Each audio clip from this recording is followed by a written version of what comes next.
Hello friends, तो आज हम डिस्कस करेंगे जीन पियाजे की थ्योरी के बारे में, जिसका नाम है कॉग्निटिव डेवलपमेंट थ्योरी, संज्ञानात्मक विकास का सिद्धांत।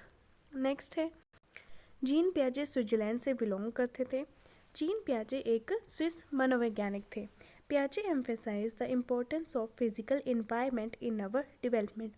पियाजे का मानना था कि बच्चा जितना ज़्यादा इन्वायरमेंट के साथ इंटरेक्ट करेगा, उसके अंदर उतना ही ज़्यादा ज्ञान का निर्माण होगा। पियाजे emphasize on physical environment. Next है, it was a radical constructivist who believed in the independent construction of knowledge by a child himself. पियाजे एक रेडिकल कंस्ट्रक्टिविस्ट थे। उनका मानना था कि बच्चे जो है अपने ज्ञान का निर्माण खुद करते हैं, और पियाजे ने बच्चों को लिटिल साइंटिस्ट भी कहा है। नेक्स्ट है, he is also known as father of child psychology. पियाजे को बाल मनोवैज्ञानिक के जनक के रूप में भी जाना जाता है। नेक्स्ट है, पियाजे ने कुछ इम्पोर्टेंट टर्म दी हैं: स्कीमा, एसिमिलेशन, एकोमोडेशन, डिसइक्विलिब्रियम और इक्विलिब्रियम। अब वन बाय वन हम इनको डिस्कस करेंगे। सबसे पहले हम पढ़ेंगे स्कीमा क्या होता है। जब आप किसी भी चीज़ को देख के उसके बारे में जो भी इंफॉर्मेशन अपने दिमाग में इकट्ठा करते हो, उसी को हम स्कीमा कहते हैं। जैसे एक छोटा सा बच्चा है, उसे बुक में एक डॉग के बारे में बताया जा रहा है, पिक्चर दिखा के कि ये एक डॉग है। अब बच्चे ने अपने दिमाग में एक स्कीमा बनाया कि जो डॉग है उसके 2 कान होते हैं, 4 टांगे होती हैं और एक पूंछ होती है। तो ये बच्चे ने अपने दिमाग में एक स्कीमा बना लिया डॉग को देखकर। नेक्स्ट है एसिमिलेशन। अब एसिमिलेशन में जब बच्चा जो है पार्क में गया, तो जो भी उसने स्कीमा बनाया था उसके अकॉर्डिंग ये एक डॉग है, इसके भी 2 कान हैं, 4 टांगे हैं और एक पूंछ है। अब बच्चा जो है थोड़ी देर बाद एक्सपीरियंस करता है कि कुत्ता जो है ये भौंक रहा है।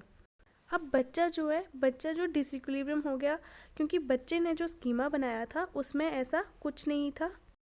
उसे बस इतना बताया गया था कि जो डॉग होता है उसके 2 कान होते हैं, 4 टांगे होती हैं और एक पूंछ होती है। अब बच्चा जो है डिसइक्विलिब्रियम की स्टेज में आ गया। नेक्स्ट है, अब थोड़ी देर बाद चाइल्ड ने एक्सपीरियंस किया कि बच्चा ये जो डॉग है इसके जो फरी है, फरी मीन्स जो डॉग है इसके ऊपर जो है बहुत ज़्यादा बाल हैं।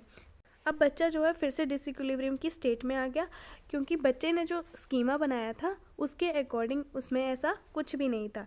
लेकिन अब उसके पेरेंट्स उसको बता रहे हैं कि जो डॉग होता है, जो भी उसके माइंड में जो डिसइक्विलिब्रियम था, अब वो उसको दूर कर देंगे। जो भी उन्होंने बताया कि जो भी ये डॉग हैं उनके 2 कान होते हैं, 4 टांगे, एक पूंछ, और ये भौंकते भी हैं और इनके जो है वो फर भी होते हैं। तो अब जो बच्चा एक इक्विलिब्रियम स्टेट में आ गया। तो एसिमिलेशन जो होता है वो होता है जो भी आपने स्कीमा बनाया उसमें जो है न्यू इन्फॉर्मेशन ऐड करना उसी से रिलेटेड। जैसे आप देख सकते हो, इस बच्चे ने स्कीमा बनाया था कि जो डॉग है उसके 2 कान होते हैं, 4 टांगे और एक पूंछ होती है। अब एसिमिलेशन में क्यों, उसने उसी इंफॉर्मेशन में जो भी स्कीमा बनाया था उसी स्कीमा में उसने 2-4 बातें और ऐड की कि जो डॉग होता है वो भौंकते भी हैं, उनके लंबे लंबे बाल भी होते हैं। तो ये क्या होता है, एसिमिलेशन होता है कि ओल्ड नॉलेज में न्यू इन्फॉर्मेशन को फिट करना। नेक्स्ट हम बात करेंगे एकोमोडेशन, जिसे हम समायोजन कहते हैं। इसमें बच्चा जो है पार्क में एक न्यू एनिमल देखता है और एक नया स्कीमा उसके दिमाग में फॉर्म होता है। अब जब बच्चे ने बिल्ली देखी तो उसने देखा कि इसका जो भी स्ट्रक्चर है, पिक्चर है, वो पूरे डॉग की तरह मैच हो रही है। तो अब बच्चा जो है फिर से डिसइक्विलिब्रियम स्टेट में आ गया। नेक्स्ट, बच्चे ने देखा कि बिल्ली जो है वो पेड़ पे चढ़ रही है, लेकिन उसने जो डॉग देखा था, डॉग के बारे में जो स्कीमा बनाया था उसमें तो ऐसा कुछ नहीं था। उसकी भी 4 टांगे थी, 2 कान थे, एक पूंछ थी, लेकिन जो डॉग था वो भौंकता था। उसके भी फर थे, इसके भी फर है, लेकिन इनकी जो है एक क्वालिटी मैच नहीं हो रही कि वो भौंकता है और ये पेड़ पे भी चढ़ रही है। अब बच्चे के दिमाग में डिसइक्विलिब्रियम आ गया कि ये म्याऊं म्याऊं कर रही है। तो अब बच्चे के पेरेंट्स ने बताया कि जो डॉग होते हैं वो भौंकते हैं और जो बिल्ली होती है वो म्याऊं म्याऊं करती है और स्मॉल साइज़ की होती है। तो अब बच्चा जो है वो इक्विलिब्रियम स्टेट में आ गया। और जो एकोमोडेशन होता है उसमें न्यू स्कीमा फॉर्म करना पड़ता है, मॉडिफाई करना पड़ता है, उसे हम एकोमोडेशन कहते हैं। नेक्स्ट है स्टेजेस ऑफ कॉग्निटिव डेवलपमेंट। पियाजे ने जो है 4 स्टेजेस दी हैं संज्ञानात्मक विकास की। फर्स्ट है हमारी सेंसरी मोटर स्टेज, जो कि 0 से 2 वर्ष तक होती है, जिसे हम संवेदी पेशी अवस्था कहते हैं। दूसरी हमारी प्री ऑपरेशनल स्टेज, जिसे हम पूर्व सक्रियात्मक अवस्था कहते हैं, जो कि 2 से 6 वर्ष तक होती है। तीसरी हमारी कंक्रीट ऑपरेशनल स्टेज, जिसे हम मूर्त सक्रियात्मक अवस्था कहते हैं, जो कि 7 से 11 वर्ष तक होती है। और जो चौथी है वो हमारी फॉर्मल ऑपरेशनल स्टेज, औपचारिक अवस्था, जो कि 12 साल से अबव की होती है। तो सबसे पहले हम डिस्कस करेंगे सेंसरी मोटर स्टेज के बारे में, जो कि 0 से 2 साल तक होती है, संवेदी पेशीय अवस्था। इसमें बच्चा जो है अपनी सेंसेस के थ्रू सीखता है। Senses are teachers. जैसे बच्चे को कोई भी चीज़ चाहिए होती है, जैसे उसे भूख लगी है तो वो क्या रोएगा, या उसको जो है किसी के पास जाना पसंद नहीं है तब भी रो के अपनी फीलिंग को बताएगा। तो बच्चा जो है वो अपनी सेंसेस से सीखता है इस स्टेज में। सेकंड है इमिटेटिव बिहेवियर। इमिटेटिव बिहेवियर जो है मतलब नकल करके सीखना। बच्चा जो है 0 से 2 साल तक आपने देखा है कि छोटे बच्चे जो है वो बड़ों की नकल करते हैं। जैसे कोई बेबी गर्ल है, अगर उसकी मम्मा अगर मेकअप कर रही है तो वो भी क्या करेगी, अपनी मम्मी को देख के मेकअप करना शुरू कर देगी। बच्चे जो है वो अपने बड़ों की नकल करना शुरू कर देते हैं इस स्टेज में। नेक्स्ट है ऑब्जेक्ट परमानेंस।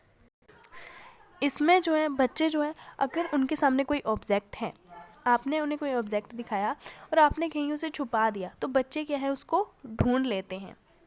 लेकिन अब 0 से 1 साल के बच्चे को अगर कोई चीज़ दिखा रहे हो और आपने उसे कहीं छुपा लिया तो उसके लिए वो एग्जिस्ट ही नहीं करती है। लेकिन 2 साल तक आते आते बच्चे के माइंड में ऑब्जेक्ट परमानेंस आ जाती है बच्चे में। वस्तु स्थायित्व कहते हैं हम इसे हिंदी में। नेक्स्ट है हमारी प्री ऑपरेशनल स्टेज, जिसे हम पूर्व सक्रियात्मक अवस्था कहते हैं। सबसे पहला पॉइंट है हमारा इकोसेंट्रिज्म, अहम केंद्रितवाद। इसमें क्या होता है, बच्चा जो है वो दूसरों के पर्सपेक्टिव को नहीं समझ पाता। उसको लगता है कि जो उसको पसंद है वही सबको पसंद है, वो होता है ईगोसेंट्रिज्म। नेक्स्ट है एनिमिज्म, जीववाद। इसका मीनिंग है कि आपने देखा होगा जो छोटे बच्चे हैं उन्हें लगता है कि सारी चीज़ें जो है वो लिविंग है। आपने देखा होगा कि छोटे बच्चे जब खाना खाते हैं तो वो कहते हैं कि जो भी उनके पास टॉय होता है, जो उनका सबसे फेवरेट होता है, वो कहते हैं इसे भी खिलाओ। तो वो होता है एनिमिज्म। उन्हें लगता है कि सारी जो चीज़ें हैं वो जीवित हैं। जैसे कई बार बच्चे को लग जाती है तो पेरेंट्स क्या करते हैं, जैसे दरवाजे के साथ लगी तो क्या करते हैं, उस दरवाजे की पिटाई करते हैं। तो बच्चा जो है रोना बंद कर देता है कि अगर मुझे दर्द हुआ तो अब इसको भी दर्द होगा। तो वो होता है एनिमिज्म। नेक्स्ट है इरिवर्सिबिलिटी। इरिवर्सिबिलिटी मीन्स जैसे मैंने बच्चे को पूछा कि 2 + 3 कितने होते हैं, बच्चे ने बता दिया काउंट करके कि 5 होते हैं। लेकिन अगर मैं उसको पूछूंगी कि 3 + 2 कितने होते हैं, तो वो बच्चे में भी इरिवर्सिबिलिटी डेवलप नहीं होती है इस चीज़ में। इसमें बच्चा फिर से उसे जोड़ने लग जाता है, तो इरिवर्सिबिलिटी नहीं आती है इस स्टेज में। नेक्स्ट है crucial stage of the language development. भाषा विकास का महत्वपूर्ण चरण है।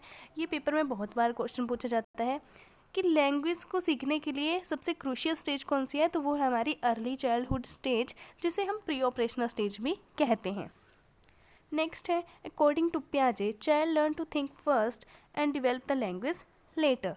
पियाजे के अनुसार बच्चा पहले सोचना सीखता है, उसके बाद उसमें भाषा का विकास होता है। ये भी क्वेश्चन जो है बहुत बार पेपर में पूछा जाता है कि पहले बच्चे सोचना सीखता है कि भाषा सीखती है। तो पियाजे के अकॉर्डिंग बच्चा पहले सोचना सीखता है और उसके बाद उसमें भाषा का विकास होता है। ये थी हमारी पूर्व सक्रियात्मक अवस्था। नेक्स्ट है हमारी कंक्रीट ऑपरेशनल स्टेज, जो कि 7 से 11 वर्ष तक की होती है। इसे हम मूर्त सक्रियात्मक अवस्था भी कहते हैं। पहला पॉइंट है हमारा logic begin about concrete object. Concrete means जो भी आपको दिख रहे हैं, जिन्हें आप छू सकते हैं, उनके ऊपर जो है वो तर्क करना शुरू कर देता है, लॉजिक देना शुरू कर देता है, जो चीज़ें मूर्त हैं, जो उसको दिखाई दे रही हैं। नेक्स्ट है रिवर्सिबिलिटी डेवलप। अब पिछला जो पॉइंट था उसमें बच्चे में जो इरिवर्सिबिलिटी होती है, इसमें जो है रिवर्सिबिलिटी डेवलप हो जाती है। अगर मैं पूछूंगी 2 + 3 कितने होते हैं, तो बच्चा बता देगा कि 5 होते हैं। अगर मैं पूछूंगी इसको कि 3 + 2 कितने होते हैं, तो वो बता देगा कि 5 होते हैं। मतलब उसको पता है कि रिवर्सिबिलिटी क्या होती है। इस स्टेज में बच्चे में रिवर्सिबिलिटी आ जाती है। नेक्स्ट है हमारा कंजर्वेशन। बच्चे को एरिया, वॉल्यूम, स्क्वायर इन सब की नॉलेज इस स्टेज में हो जाती है। अगर बच्चे को पूछा जाएगा कि एक गिलास पानी हमने एक टब में लिया और एक गिलास हमने सिर्फ पानी ही लिया, तो बच्चे को पता है कि शेप अलग अलग होने से क्वांटिटी चेंज नहीं होती, तो इन दोनों में जो पानी है वो इक्वल ही है। एक गिलास हमने टब में डाला था, एक गिलास हमने ऐसे ही रखा था, तो उसे पता है कि एरिया, वॉल्यूम, साइज, शेप का उनको नॉलेज हो जाता है। नेक्स्ट है this stage is also known as later childhood और गैंग एज। जो कंक्रीट ऑपरेशनल स्टेज है इसे हम लेटर चाइल्डहुड भी कहते हैं और गैंग एज भी कहते हैं। नेक्स्ट और लास्ट स्टेज है हमारी फॉर्मल ऑपरेशन स्टेज, जो कि 12 से अबव होती है। इसमें child develop logic about abstract thinking. पीछे हमने पढ़ा कि बच्चा जो है लॉजिक देना शुरू करते हैं सिर्फ कंक्रीट ऑब्जेक्ट पे जो उसको दिख रही हैं, लेकिन फॉर्मल ऑपरेशन स्टेज में बच्चा जो है तर्क करता है अमूर्त चीज़ों पर भी। अमूर्त मीन्स जो उसको नहीं भी दिख रही हैं वो उन पे भी तर्क करना शुरू कर देता है। वो जो है इमेजिनेशन जो पावर है उसकी वो डिवेल्प हो जाती है। नेक्स्ट है डाइवर्जेंट थिंकिंग। जो फॉर्मल ऑपरेशन स्टेज है इसमें बच्चा जो है वो एक ही चीज़ के अलग अलग तरीके से सॉल्यूशन देना शुरू कर देता है। एक ही चीज़ को वो अलग अलग तरीके से बता सकता है। तो ये कौन सी स्टेज में आते हैं? वो आते हैं हमारा फॉर्मल ऑपरेशनल स्टेज में। आज हमने पियाजे की थ्योरी के बारे में डिस्कस किया। नेक्स्ट वीडियो में एक और टॉपिक के साथ हम मिलेंगे। Thank you.